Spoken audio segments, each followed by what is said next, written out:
कभी सोचा है कि बाजार में जो फल मिलते हैं वो हमेशा इतने ताज़े और एकदम सही समय पर पके हुए कैसे होते हैं? मतलब बिल्कुल जादू जैसा लगता है ना? लेकिन देखिए, इस जादू के पीछे एक पूरा विज्ञान छिपा है और कभी-कभी एक छुपा हुआ खतरा भी। जरा देखिए, कितने शानदार लग रहे हैं ये फल। एकदम ताजे, रंग बिरंगे और बिल्कुल परफेक्ट पके हुए। पर क्या कहानी बस इतनी ही है? नहीं, इन खूबसूरत दिखने वाले फलों के पीछे एक ऐसी प्रोसेस छिपी है जिसके बारे में हम सबको जानना बहुत जरूरी है। तो सबसे बड़ा सवाल यही उठता है कि भाई, जो फल हजारों किलोमीटर दूर किसी खेत में तोड़े जाते हैं, वो इतनी लंबी यात्रा करके हमारी दुकानों तक और फिर हमारी टेबल तक बिल्कुल सही हालत में पके हुए पहुंचते कैसे हैं?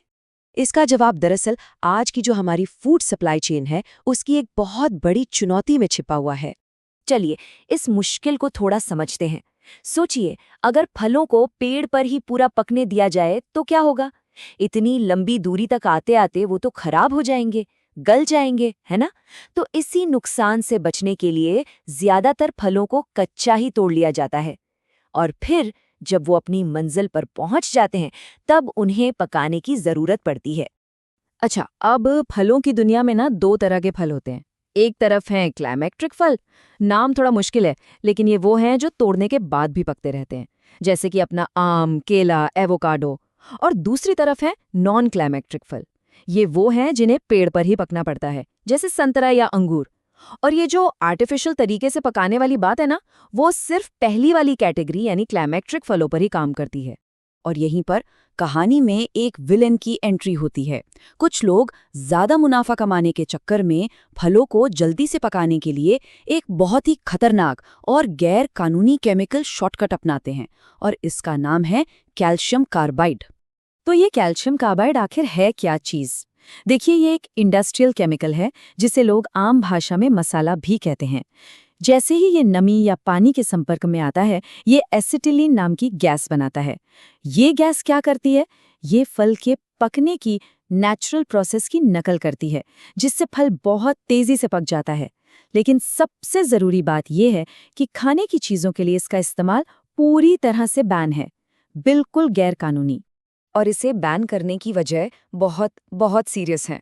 जो इंडस्ट्रियल ग्रेड का कार्बाइड होता है ना, उसमें अक्सर आर्सेनिक और फास्फोरस जैसे जहरीले, जी हाँ, जहरीले तत्व मिले होते हैं। इसे खाने से चक्कर आना, कमजोरी, बार बार प्यास लगना, ये सब तो होता ही है, साथ ही ये पेट की गंभीर बीमारियों की वजह भी बन सकता है। और ये खतरा सिर्फ फल खाने वालों के लिए ही नहीं है। FSSAI का एक गाइडेंस नोट साफ साफ कहता है कि कैल्शियम कार्बाइड से निकलने वाली एसिटिलीन गैस उन लोगों के लिए भी उतनी ही हानिकारक है जो इसे हैंडल करते हैं, मतलब जो मजदूर या दुकानदार इसका इस्तेमाल करते हैं। तो बात साफ है, ये केमिकल हर लेवल पर खतरनाक है। पर रुकिए, घबराने की बात नहीं है। जैसा कि हर अच्छी कहानी में होता है, यहाँ भी एक हीरो है। कैल्शियम कार्बाइड का एक सेफ, रेगुलेटेड और एकदम नेचुरल विकल्प मौजूद है और उसका नाम है एथिलीन। अब ये एथिलीन कोई बाहर से लाया हुआ केमिकल नहीं है।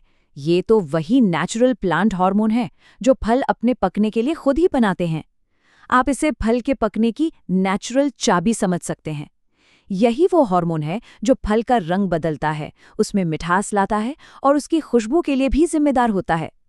तो जब एक्सपर्ट्स फलों को पकाने के लिए एथिलीन गैस का इस्तेमाल करते हैं ना, तो वो असल में फल की अपनी नेचुरल बायोलॉजिकल प्रोसेस को बस ट्रिगर कर रहे होते हैं, उसे शुरू कर रहे होते हैं। मतलब ये तरीका फल की प्रकृति के साथ काम करता है, उसके खिलाफ नहीं। और हाँ, ये पूरी प्रक्रिया बहुत ही कंट्रोल्ड तरीके से की जाती है। इसके लिए प्रॉपर इक्विपमेंट जैसे कि एथिलीन गैस सिलेंडर और जनरेटर का इस्तेमाल होता है। ये उस खतरनाक मसाला या पाउडर वाले तरीके से बिल्कुल अलग, एकदम सेफ और प्रोफेशनल तरीका है। तो चलिए फटाफट देखते हैं कि ये सेफ तरीका काम कैसे करता है। सबसे पहले फलों को एक स्पेशल राइपनिंग चेंबर में रखा जाता है।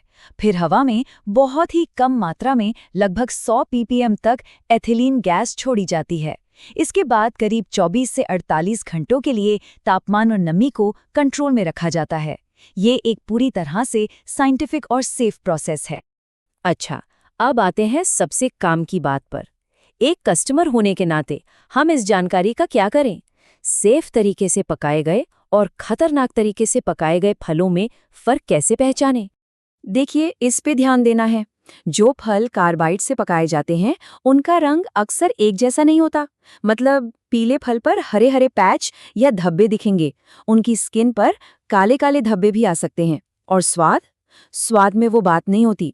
वहीं दूसरी तरफ जो फल नेचुरली या एथिलीन से पके होते हैं, उनका रंग यूनिफॉर्म होता है, एक जैसा, और वो ज्यादा मीठे और खुशबूदार भी होते हैं। तो कुछ बहुत ही सिंपल टिप्स हैं जो हमेशा याद रखनी चाहिए। पहली, हमेशा किसी भरोसेमंद या जानी पहचानी दुकान से ही फल खरीदें। दूसरी, खाने से पहले फलों को बहते पानी में अच्छी तरह से जरूर धोएं। और तीसरी, अगर किसी फल की स्किन पर अजीब से काले धब्बे दिखें तो उसे नहीं खरीदें तो बेहतर है। ये छोटे छोटे कदम हैं पर बहुत बड़ा फर्क ला सकते हैं। वैसे एक मजेदार बात बताऊं, ये जो नेचुरल राइपनिंग है, ये तो हमारे घरों में सालों से होती आ रही है। याद है कैसे आम को चावल के ड्रम में रख देते थे? वो असल में इसी साइंस पर काम करता है। चावल का डिब्बा आम से निकलने वाली नेचुरल एथिलीन गैस को बाहर जाने से रोकता है और उसी गैस से आम जल्दी पक जाता है। ये जानना भी जरूरी है कि हमारी फूड सेफ्टी अथॉरिटीज इस मामले में चुप नहीं बैठी हैं। वो इन गैर कानूनी तरीकों को रोकने के लिए लगातार काम कर रही हैं। आपको एक उदाहरण देता हूँ। हाल ही में कोयम्बटूर में अधिकारियों ने 575 किलो, जी हाँ 575 किलो ऐसे आम जब्त किए जिन्हें अवैध तरीके से पकाया गया था। तो ये दिखाता है कि ये प्रॉब्लम असली है और इस पर एक्शन भी लिया जा रहा है। और ये कोई एक आध घटना नहीं है। तमिलनाडु में तो सिर्फ 2 दुकानों से 6 टन मतलब 6000 किलो आम जब्त किए गए। सोचिए, इससे अंदाजा लगता है कि ये प्रॉब्लम कितनी बड़ी है और अधिकारी किस लेवल पे काम कर रहे हैं। तो इन फूड सेफ्टी अधिकारियों की जिम्मेदारियां बिल्कुल साफ हैं। उन्हें बाजारों और दुकानों पर नजर रखनी होती है, शक होने पर सैंपल लेकर लैब में जांच करानी होती है। ये भी पक्का करना होता है कि अगर एथिलीन इस्तेमाल हो रही है तो वो सेफ और रेगुलेटेड सोर्स से हो। और हाँ, वो फल बेचने वालों को सही तरीकों के बारे में जागरूक भी करते हैं। और आखिर में ये पूरी बातचीत हमें एक बहुत जरूरी सवाल पर लाकर छोड़ देती है। एक ऐसी दुनिया में जहां हमें साल के 12 महीने हर फल एकदम परफेक्ट, बेदाग चाहिए, उस परफेक्शन की असली कीमत क्या है? अगली बार जब आप फल खरीदने जाएं तो इस बारे में एक बार जरूर सोचिएगा।